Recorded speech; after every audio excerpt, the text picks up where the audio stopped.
Well, good morning, everyone. Thanks for hopping in again with me and Spike on another adventure. On this adventure, I'll be camped overnight in a 120-year-old decommissioned military fort called Fort Casey here on Whidbey Island. I've been for years wanting to camp here, but I never have. In the summer, the campgrounds are just super crowded, and in the winter, they make you camp down here by the ferry terminal where it's totally exposed to the wind and just freezing cold.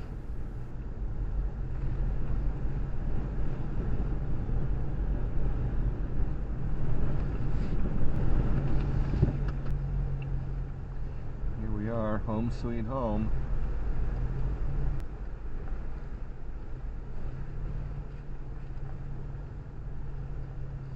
Couldn't be worse. Okay, let's see. How windy is this?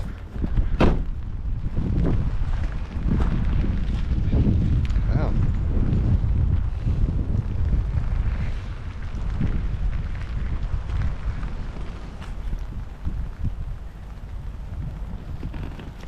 Well, this is the side I ended up with. It's actually not too windy right here. I think I can go ahead and set up my canopy. It's just overnight though, gosh, it's all rainy right now. Well, we'll see. I'll probably want to set up my canopy so I can cook tonight. Well, by sheer coincidence, I'm sure, it's pouring down rain just as I get to my campsite. So I guess I'll use this opportunity to head up to the ranger station and get myself registered. Well, there we go. I'm all registered and checked in, but I think I'll go explore the fort first since I'm already up here. Uh-oh. Got a four-wheel drive out of the parking area into the other one. Wow, look at that.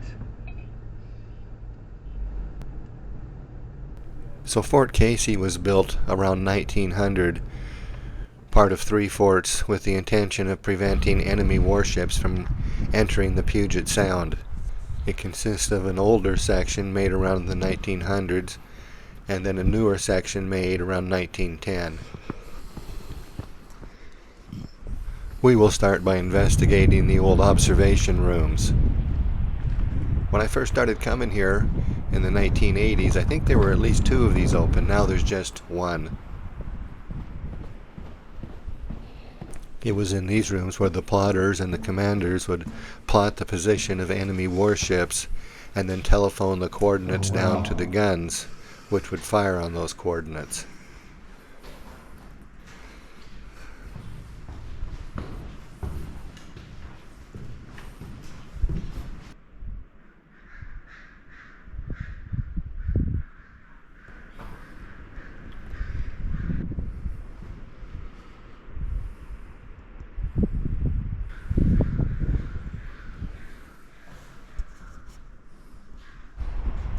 So over here is a really cool bridge we can walk over. So we'll start there and then we'll come back. Generally people aren't over here in this section. They stick over there by those big guns.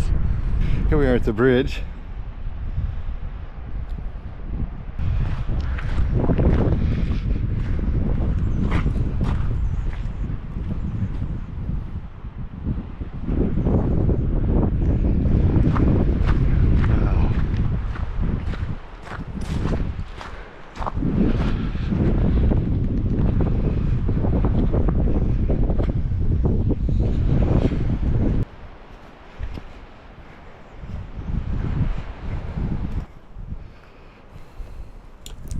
I know there's some stairs over here we can use to get down to the main level.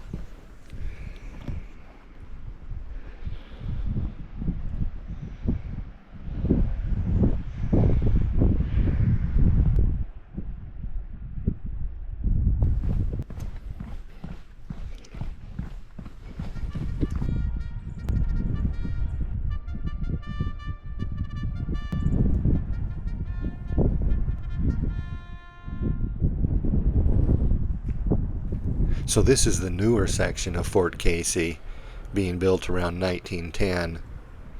It had smaller guns, which made working with the ammunition easier. Didn't require all the hoist like those big guns do in the older section, which we'll go visit in a bit. This part always looks like a medieval fortress to me. Without the guns, it looks like you could have archers standing there.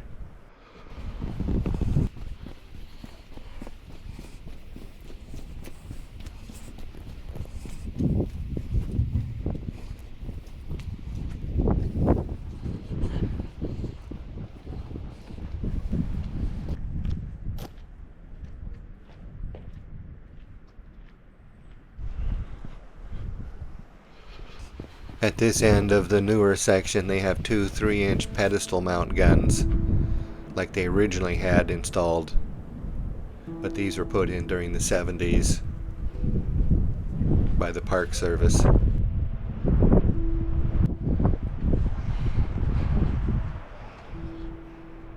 All these guns have suffered battle damage during their life. This one's had the end blown off.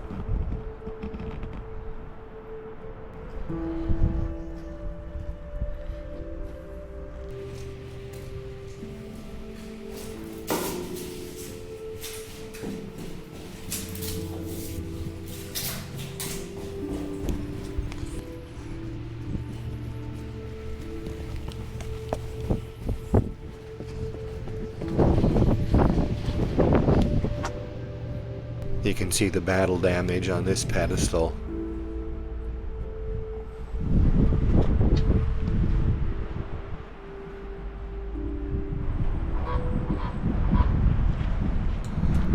One of the last things to see at this end of Fort Casey is this old switchboard. It's basically a room deep underground at the end of a long tunnel that itself has a room inside a room. And there's enough room to walk between the two.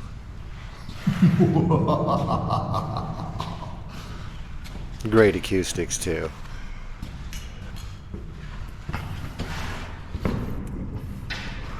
Bump on the floor there. Wow. Cables up there. Oh, that's interesting.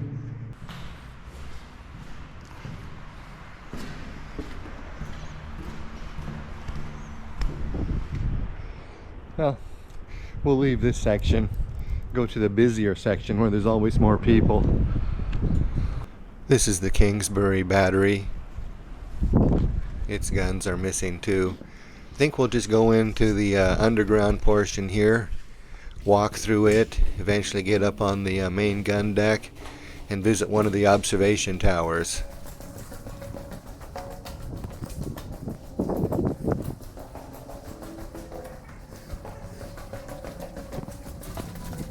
These steps bring you up to the main gun deck.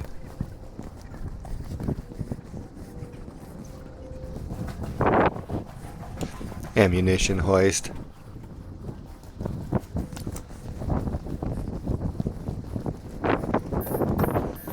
So this is the James Moore battery.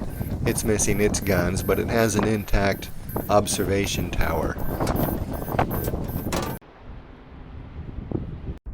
These towers were built later in the fort's history as the commanders who would have originally been up in the observation rooms wanted to be closer to the guns and the gun crews.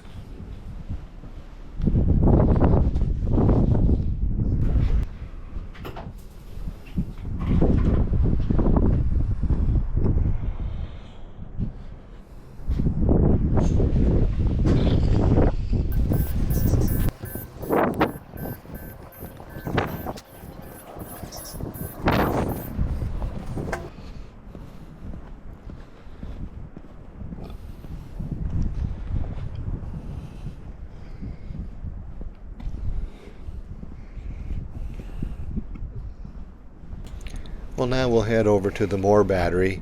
They've got a couple of those big disappearing guns like they originally had installed here at the fort.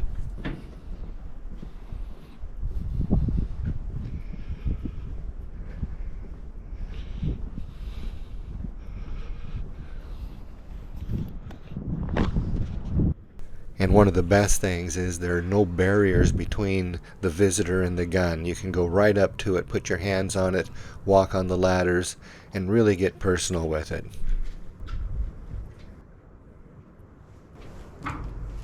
This gun is in the down or loading position.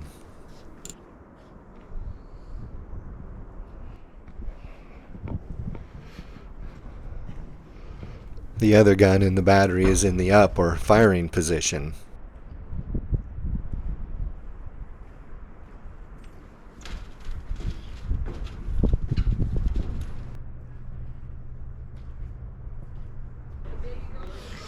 All this battle damage here didn't happen at Fort Casey. I think I read somewhere once that all these guns came from the Philippines, or at least they were salvaged from decommissioned forts in the Pacific. Well, I think I'll head back to Spike and then head to camp and see about getting that set up. I'm not sure how windy it's going to be or what I'm going to actually do tonight, but I paid my fee, so I'm going to camp there. Oh, let's go right down through here. We'll take the scenic route back.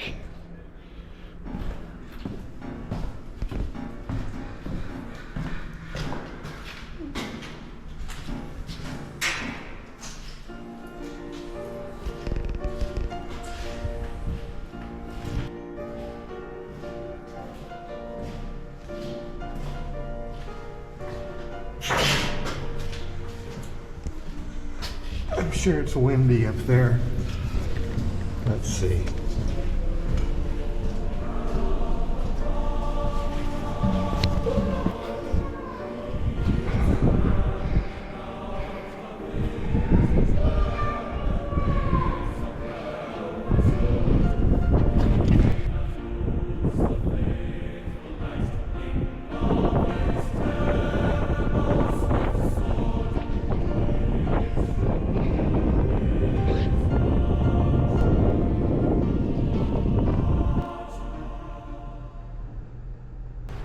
Well, there we go. That's not too bad. It's a little bit windy, but I think I've been standing here thinking, can I set up my canopy? And I know I have to, because I can't cook if I don't set up my canopy. It'd be too windy.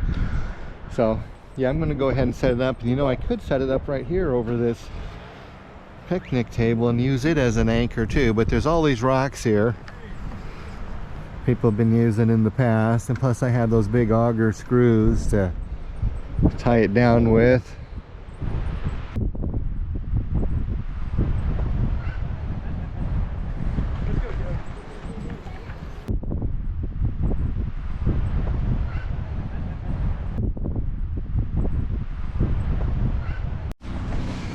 Well, I was definitely struggling there to get the canopy put up, and it took a good 30 minutes maybe, but I got it put up and it's wind free in here. I think it's going to be okay. I might put a few more guy lines out, but yeah, I'm pretty happy with this. I'm glad I went ahead and put it up. So now I'll get my campfire set up, and I'm not sure if I'm going to put up my chair or not. I might just use the picnic table.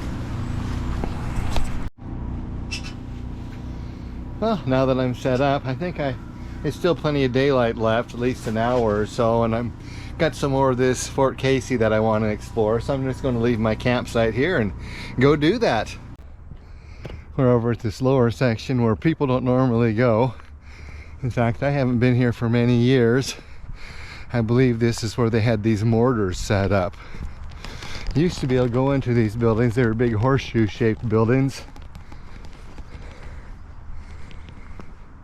Let's have a look. Yeah. Pretty cool.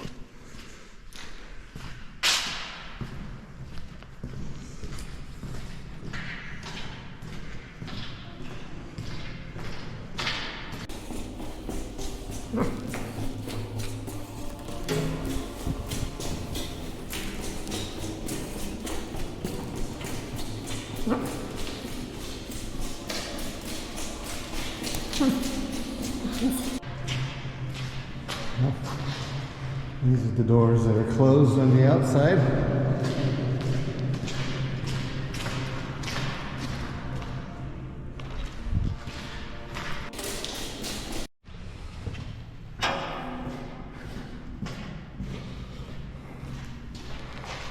these stalagmites on the floor.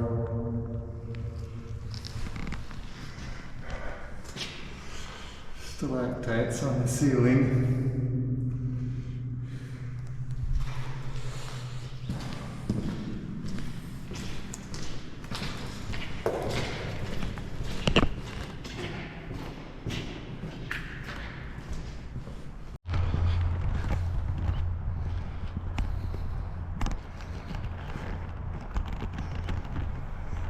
Well, now doesn't that look interesting? The door's open. Let's go see if King Tut is home.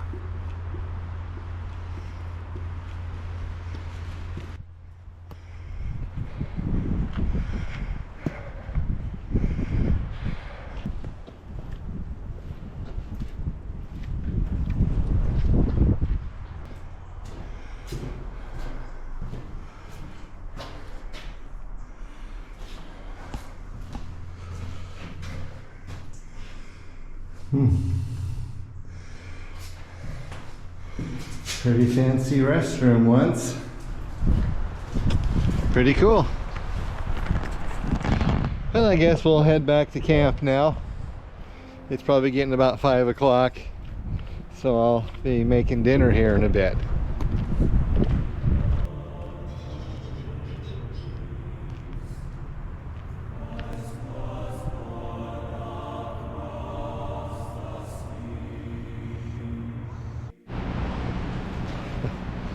Well, look at that, I can see my breath, but I haven't started the fire yet. And I think I really don't know what the temperature is in here. I just set up my thermometer, but I'm thinking it's about time for me to make dinner. Now, if you haven't been to my channel before, I don't actually do any cooking. When I'm camping, the reason I call myself Easy Camper is I want it easy. You probably figured that out. But that means I don't do cooking, I don't do cleaning, I don't do laundry, I'm not going to be vacuuming, I'm not going to be doing any household chores when I'm out here.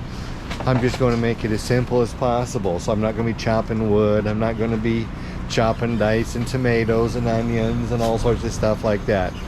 Simple, simple, simple, but delicious. And the way I do it is I just make something the night before. I'll make meatloaf, I'll make chili. Last night I made pasta. So I'll have pasta with some bread and butter tonight for dinner. Sometimes I'll go to the deli and get something that I'll heat up, and sometimes I'll get some Chinese takeout, for instance, and that's really good too. But tonight it's just going to be pasta. One of my favorite dishes. And I'll just set it right up there on the fire. I'm going to turn that down. That is really going. Just want to heat it up, not burn it.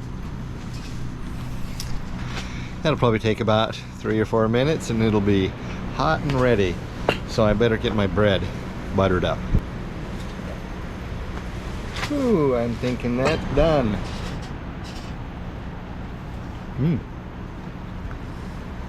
Too hot.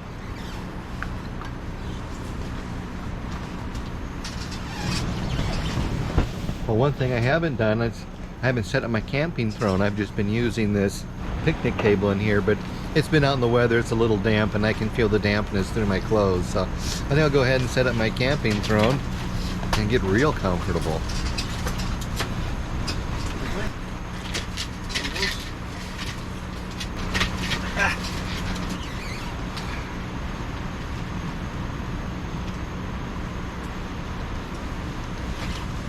Wow, it's 7 o'clock. Well, it's only about 9:15, 9:18, but I'm thinking I'm going to go ahead and go to bed. It's a little chilly. I'm tired. It's been dark, you know, for several hours. It's winter, so it gets dark early. Anyhow, that'll do for today. I'm going to crawl in the spike. I'll see you in the morning. Good night. Well, good morning. It's about 6:45. I guess I sort of slept in. I wanted to get up about 6, but I'm going to go ahead and get up and pack things up and hit the road. Okay, let's make this quick.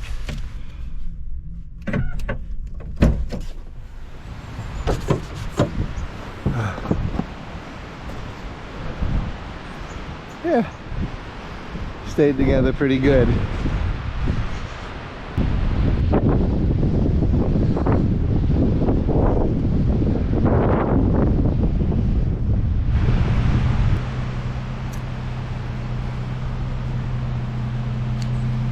Okay, all cleaned up. Let's go. Well, there we go. Ended up getting everything packed up. You know, it's kind of funny. Every morning when I'm about to break camp, I have such resistance to it because I just don't want to go through all that effort. But it actually isn't that hard. It took me about 30 minutes to break camp this morning. But I didn't try that hard either, but the wind is what really slowed me down. It is windy as can be out there. But that's it for this trip. I'm going to head home. I want to thank you for coming along with me. As always, I really appreciate it. I hope you join me on my next one too. Till then, you've been easy camping with Dan, Dog, and Spike.